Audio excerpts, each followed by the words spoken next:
Casser des plaquages. Casser des plaquages. Casser des plaquages. Salut Vincent, nouvelle belle prestation des Noirs vendredi soir, une victoire bonifiée, 5 essais marqués, festival offensif donc, mais c'est sur une séquence défensive en tout début de match que tu as voulu t'attarder. On revient parce qu'on a marqué beaucoup d'essais et on prend le bonus offensif en toute fin de match, mais parce qu'on aura su résister. Parce que Vannes est une équipe ultra offensive, ils ont produit pas mal de jeux, ils nous ont mis de belles séquences et il a fallu vraiment bien défendre pour surtout qu'ils ne prennent pas le match à leur compte. Avec un énorme temps fort en début de match des Bretons. Hein. Exactement, ils ont un physique, ils sont athlétiques, ils savent imposer sur leur fraîcheur, ils imposent vraiment des choses. On l'a vu au début de match où quand les remplaçants sont rentrés, ils imposent beaucoup de choses. Et un temps faible donc pour Provence Rugby d'environ 5 minutes, hein, c'est ça? C'est ça, le temps de jeu il dure à 5 minutes 30. Allez, on y va. Alors il y a tout d'abord cette action. Bien défendre, c'est bien défendre le cœur du jeu. Donc plutôt plaqué à deux, on le voit, un plaqueur en bas, un plaqueur en haut, là c'est Toua qui s'en charge. L'assistant plaqueur, son rôle c'est quand même d'arriver à ralentir un minimum les ballons. Là on va voir, il va tenir un peu, quelques dixièmes de seconde. Ils n'ont pas perdu de terrain, ralenti, ils ont fait le job et du coup voilà, il ralentit juste ce qu'il faut le ballon et ça donne du confort pour la défense. Elle a le temps de se mettre en place et voilà, ce qui en découle c'est des plaquages offensifs derrière. Et ça c'est le travail de l'assistant plaqueur, c'est Toua qui a mis toute l'équipe dans le confort. Très bien. Deuxième séquence.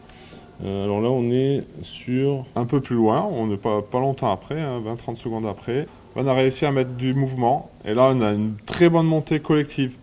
Les trois quarts, ils étaient mis en confort par les avants qui étaient en nombre. Du coup, ils ont pu monter fort. Ils se retrouvent en égalité numérique en étant allés chercher collectivement la défense. On n'est plus dans quelque chose d'individuel. Après, les gestes individuels, il a réussi. On voit, c'est Nicolas qui est bien plaqué et du coup, qui met un gain de terrain pour toute l'équipe. Voilà, c'est ce que j'allais dire. En fait, là Provence Rugby gagne du terrain sur la défense. Provence Rugby gagne du terrain sur l'attaque. C'est ce qu'on essaie de faire sur chaque micro-séquence, c'est de gagner la ligne d'avantage.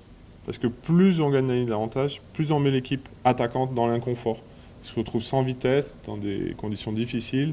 Donc potentiellement, c'est là où ils vont faire des erreurs de transmission, de timing, ce genre de choses, ou abandonner le projet d'attaquer et nous rendre le ballon au pied en déplaçant le jeu. Nouvelle séquence, à nouveau Vannes qui a réussi à remettre de l'avancée. Ouais. On se retrouve à 10 mètres de notre ligne, ils ont enchaîné 1-2 temps de jeu, cassé des plaquages, et on subit sur 2, 3, 4 séquences enchaînées. Donc on recule beaucoup.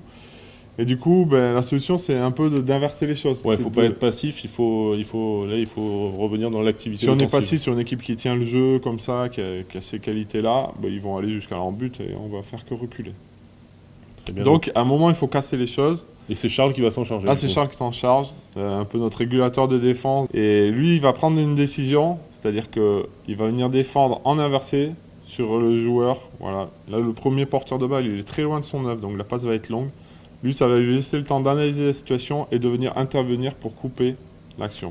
Et lui va venir fermer le jeu en gagnant à nouveau lui aussi la ligne d'avantage, donc réinverser un peu le rapport de force sur l'action. C'est des choses très risquées parce que c'est comme les interceptions. Il faut réussir parce que si là... il faut y aller. Quoi. Exactement, il ne faut pas hésiter et il ne faut surtout pas tergiverser. Il faut y aller pour prendre le joueur, le ballon, tout arrêter. Parce que si on laisse ne serait-ce que la marge de passer les bras, on a créé encore plus un intervalle. On le voit là où il est plus, dans la ligne de défense, ça fait un énorme intervalle. Là, ça devient un peu foufou, c'est ça? Ouais, c'est ça. Il y a du turnover un peu dans tous les sens. Mais en tout cas, le temps faible continue pour Provence Rugby. C'est ça. Au bout de pas mal de séquences de Provence Rugby, on repère le ballon. Et du coup, ils nous remettent en difficulté dans notre camp. Et ils arrivent à bien déplacer le jeu. On voit, on arrive à un ballon en bout d'aile. Et là, on se retrouve avec un 3 contre 2, voilà, avec un décalage. Donc là, c'est de la défense plutôt de 3 quarts sur les extérieurs. Le premier but, c'est Pierre, qui est le dernier défenseur là-bas. Ça va être de contrôler les joueurs. Il ne faut pas qu'ils se jettent, parce que s'ils se jettent, juste, il y a une passe à faire, et il y a un décalage et un essai. Donc il faut qu'il attende son soutien défensif. En l'occurrence, là, c'est Charles, qui lui va forcer le joueur à prendre une décision, c'est faire la passe. Et en plus, Charles, il va le forcer à faire ça, mais il va se rendre disponible pour la suite. C'est-à-dire qu'il ne va pas plaquer le joueur et se retrouver les deux au sol, ce qui créerait ce qui ferait que le premier soutien défensif de Pierre, ce serait Nicolas, qui est encore plus loin. Donc, qui laisserait vraiment Pierre dans une situation difficile. Donc les deux, là, Charles et Pierre, ont réussi à réduire la À vitesse endiguer de une l'attaque. situation qui est très difficile, parce que quand on a des joueurs en pleine vitesse qui arrivent sur les extérieurs, voilà, la moindre petite erreur, ce qu'on peut rattraper au ras du regroupement, on ne peut pas le rattraper au large. Très bien, toujours est-il qu'on n'a pas encore récupéré le ballon. Et non, et ils avancent toujours, et leurs Ils joueurs, on avancent le voit toujours. très puissants, l'air 8, ils continuent de mettre de l'avancée. Donc on est toujours dans la même séquence, hein. Ça C'est fait 5 toujours minutes pareil. que ça dure et C'est qu'il ça. n'y a pas eu Donc d'arrêt là, de jeu. les organismes, on le voit autour des règles, les joueurs sont fatigués. Et voilà, Van continue à appuyer là où ça fait mal. Là, en bout d'aile, un 2 contre 2 comme tout à l'heure. Un joueur qui reprend pleine vitesse et qui revient au milieu de terrain. Et là, il tombe sur Clément qui, lui, se sacrifie. D'habitude, c'est un joueur qui fait que le deuxième rideau. Le 9, il est peu impliqué sur ce genre de situation. Mais là, au bout de 5 minutes, c'est tout le monde qui doit venir parer à tout, hein. On est à 10 mètres de notre ligne. Et lui, il va faire le plaquage techniquement très bon parce qu'il va faire tomber très vite l'adversaire. Ouais. Quand on est dans des situations comme ça, c'est très important pour pouvoir proposer à la défense de venir gratter les ballons que le joueur tombe vite. Autant au bord des rucks, il vaut mieux des fois tenir un peu le ballon comme on a vu, Ouais. tenir le joueur comme on a vu tuer Ouais, en tout début à de l'heure. séquence pour que ça ralentisse un peu l'évolution du jeu. Autant là, il faut qu'il tombe très vite parce que ça peut permettre, si on est dans une bonne situation et qu'on retrouve à proximité, par exemple nos deux meilleurs gratteurs comme c'est là, Tua et Grégory. Voilà ce que font les grandes équipes quand l'Australie fait tomber et que dans la zone il y a Pocock et Hooper, ben voilà, c'est compliqué. Ben, c'est ce qui se passe exactement là. C'est compliqué pour l'attaque. Et là, on a Nos joueurs sont là et c'est pénalité. pénalités, le ballon est récupéré, on met fin au temps faible. Exactement. C'est très important pour en rugby. Voilà.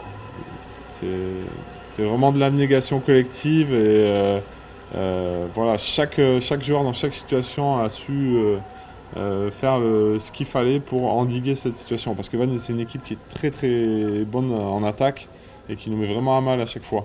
Et puis très certainement que Provence Rugby, grâce à cette séquence défensive où il récupère le ballon, moralement ça fait beaucoup de bien. Et en plus ça montre au public que l'équipe ne va rien lâcher. Exactement. On entend qu'il pousse derrière et ça a participé à mettre Provence Rugby dans son match. À double tranchant parce que ça met un coup sur la tête de Van qui se dit ça fait 5 minutes qu'on attaque, c'est notre point fort.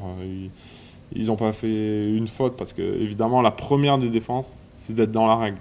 Et on le voit quand on fait une séquence de 5 minutes sans prendre une seule pénalité, sans se mettre dans une situation difficile qui pourrait amener l'arbitre à prendre une décision de nous sanctionner, bah, c'est une défense de qualité. Très bien. Bon ben voilà, c'est terminé. On espère que vous aurez apprécié cette séquence défensive. C'est pas forcément le plus esthétique en rugby, mais récupérer un ballon dans ce sport-là, c'est quand même quelque chose de pas évident. C'est quelque chose qu'on a essayé de vous montrer. On espère que vous aurez un tout petit peu mieux compris dans 15 jours pour de nouvelles aventures. À la prochaine, Julien.